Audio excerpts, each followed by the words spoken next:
Ryoto, tignan mo kung nag-play yun. Dito pa ako. Hindi ko. Sorry, medyo nakaka.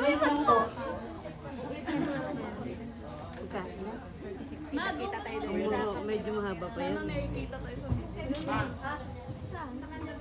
O, di ako nagbawas lang sa'yo. Hindi pa ako nag-ano. Hindi pa ako nag-ano. Sabi ni Hana. So I hope you like it po.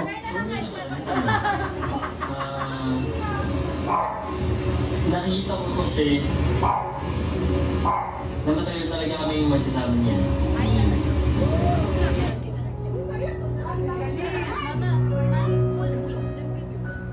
Ay, yung face ko na naman.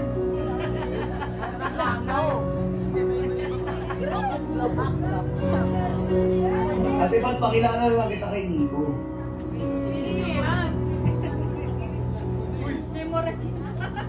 Tumit ano pala Ate Pat? Ate Pat? Ikaw kasi perlas ng silangan. Was a fan of Timber de Gulan, and then I witnessed their very first life together, Nico and Perlas. So na-discover ko yung Nicholas during Chani and Mama Pat's life. Because yun yung in-introduce ni Chani si Daddy next kay Mama Perlas. And the chemistry was giving. And I like it because yung kilig-kilig hiyaan moments nila was so very iconic back then. Ako sa TikTok live, hindi po ako ba nagka-active sa TikTok. Pero mga Mahihina pa yan, ma? Ako sa mga and yun yung time na nag-duet sila ng ganito. Doon, na-curious ako. And then sinush ko sila. And ang dami ng mga guys. And hindi ko naman alam ako sa kanila. I think that was last July 14, 2024. Ano ko si, So, yung pa-live nila, watch ko si Chani and MB. Perla. Ano namang hingi? Doon kasi yung NB. time nila nakita ko na pinakilala ni Chani si Perla. Yung ano namang hingi ng clip. Nico. I discovered Nicolas around July last year. Habang nag-scroll ako sa FYP ko, dumaan yung edit ni Mama Ube. Yung first solo live nila together, yun yung napanood ko. Tapos habang pinapanood ko yun, makamiti lang ako the whole time. Pero I was a fan of Mommy Pat ever since her Spy era. Yung bingo class. Oo. May invite ako eh. Oo, sama tayo doon. Ay, kasama tayo. Doon na pala kita mamimit. Oo nga.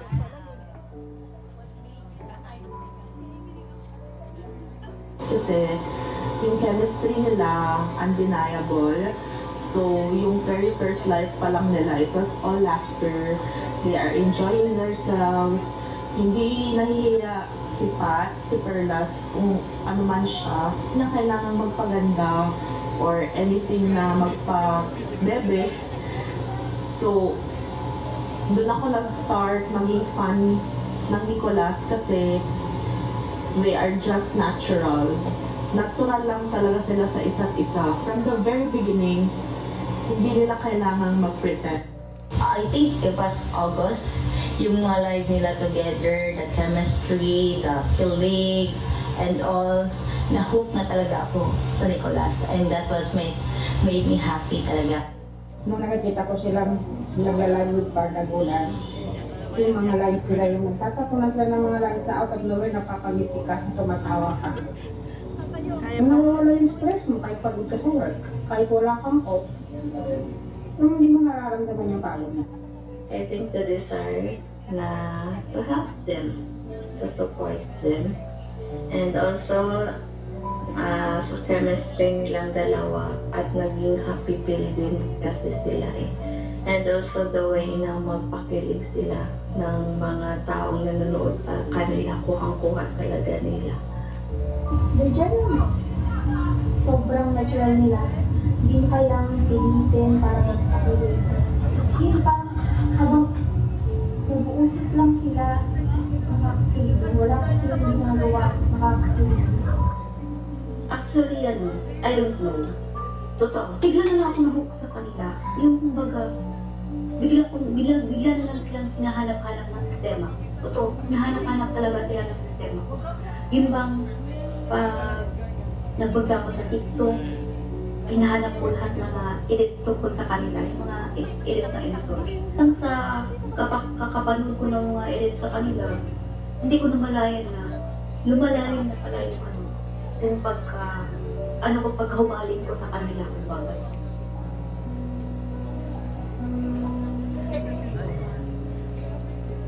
Tapos nayabang video naman.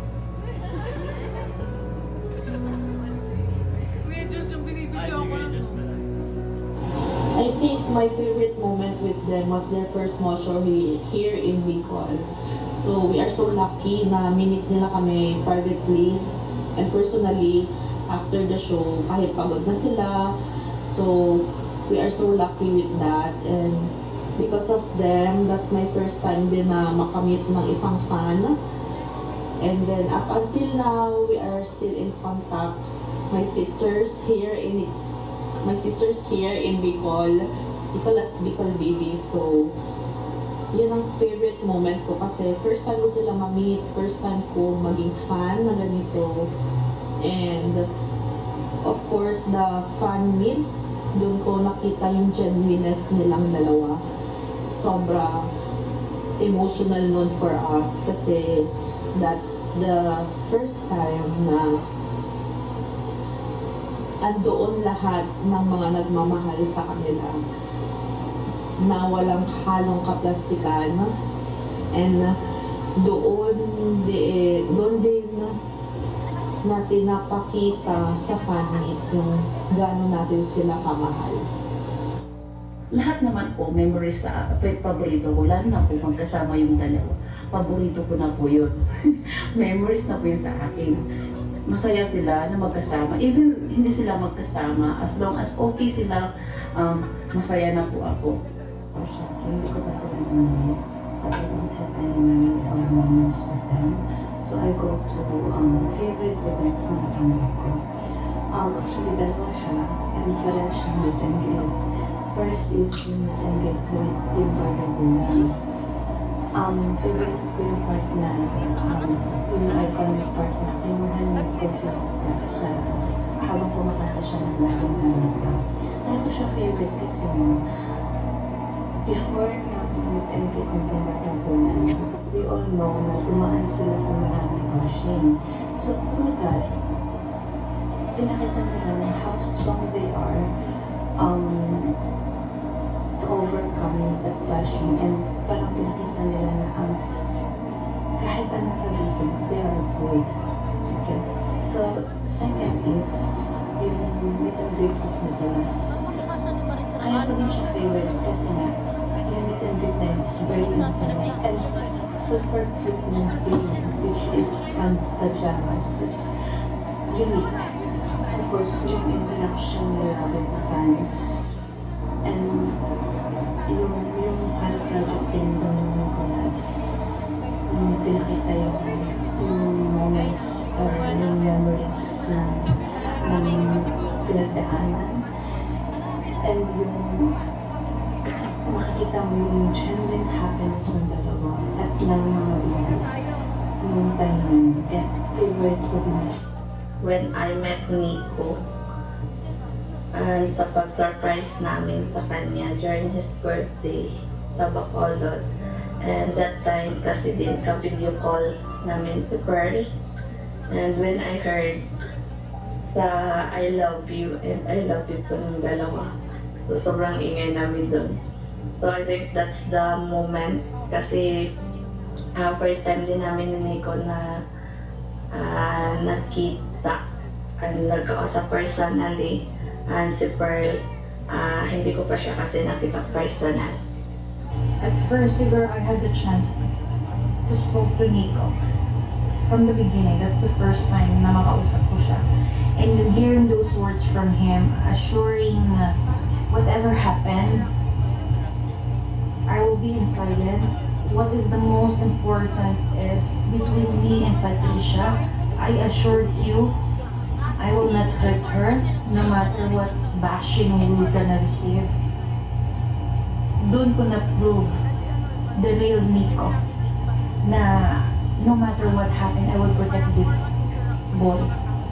Kasi the assurance that he gave it to me, after that, pinakita niya, pinaramdam niya his intention. And lumabas siya sa shell niya. As well as Patricia na, alam niya yun na she's so happy pag katawag siya, mama, ganito. Yung nag-share, alam niyo, usap, sabay-sabay kong tatawa, sabay-sabay kayong iiyak, kasi Plus is home. Hindi ko iwan yung mga anak ko, dalawa sila.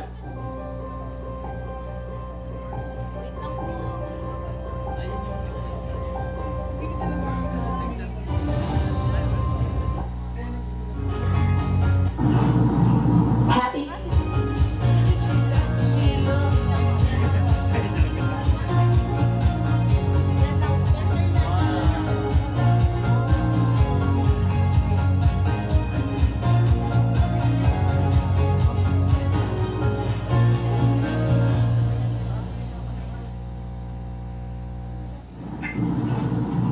Happy anniversary, Nicolas. My name is Sheila. I'm here in the United States, in the state of Maryland. Let me tell you about how I discovered you both. And it was completely, totally YouTube's fault. So I was watching a lot of Chelsea Manello videos around the Miss Universe season. And I was typing like Black Filipinos. And one of the recommendations that came up was meet my boyfriend for a day. No subtitles, no English subtitles, but I still kept watching. I was just hooked. I became a fan based off of your social medias. I saw your drives, your individualities, the things that I remember when I was roughly your age, especially Perles. I liked her, I'm gonna do what I gotta do type attitude. I feel it. My favorite Nicolas moment is definitely the photo shoot from last year where the pictures are very sweet and adorable and kind, very Little House on the Prairie, and then it went straight to 50 Shades of Grey. I was completely for it. I was like, yes, chains, let's go. One of the reasons why I adore them is because I find them to be a healthy, funny distraction from my everyday life. I don't, like I said before, I don't understand the language, but I'm still always watching. You know, like, they give me those chaotic vibes that I adore. And what makes me stay, I would say that it's their bond, their hustle, that chaotic harmony. Watching the two of them is like watching early Zendaya and Tom Holland chemistry. Like, I literally thought that I was just the only person that saw that until I showed some of the reels to my friends, and I've had a couple of them go, you know, they remind me of Zendaya and Tom Holland, and I'm like, right? Well, anyway, again, happy anniversary. July is the best time to have an anniversary, because, you know, my birthday and all. But again, happy anniversary from Sheila here in the United States, and I'm just going to continue enjoying and watching all of you and your friends. Bye. 잠시만요. 좀 있어요. 안녕하세요. 티토니코 앤디타 프랑스 사랑해요. I love Nicolas. Happy birthday, Nicolas. I love you. Vampira ka. Ito, asan to? Wala siya. May masigaw, may pangalan na gusto mo. Spala. Palas. May 1 year ni Grand Palas. Happy 1 year ni Grand Palas. Happy 1 year ni Grand Palas. Happy birthday, anniversary, Nicholas. We love you. Dahil dyan walang allowance. Diyan ano. Hi everyone. Happy anniversary, Nicholas. And I'm very happy, Nico, for taking care of Pat sa lahat. And Pat, I'm very proud of you sa lahat ng mga na-achieve mo, sa lahat ng ginagawa mo. And I know you're very, very happy and nag-enjoy ka sa lahat ng mga ginagawa mo sa buhay. Even I'm not with you physically, I'm with you emotionally.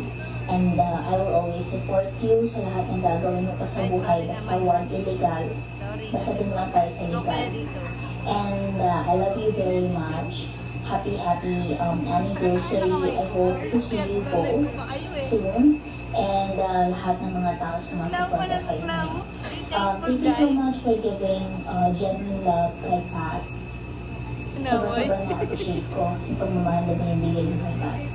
And continue to spread kindness. And yeah, thank you everyone.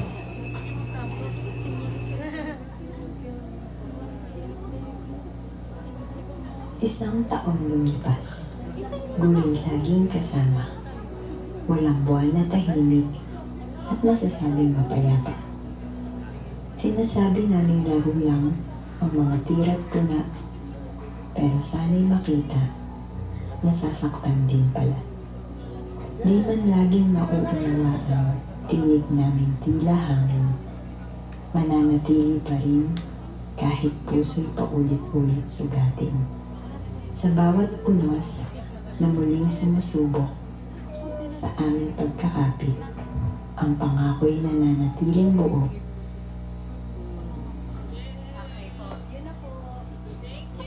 Panoorin na daw lang po pinamamapat na sa lahat. So, thank you po. Kasi ano, tawag dito, syempre umuulan tapos madaling araw.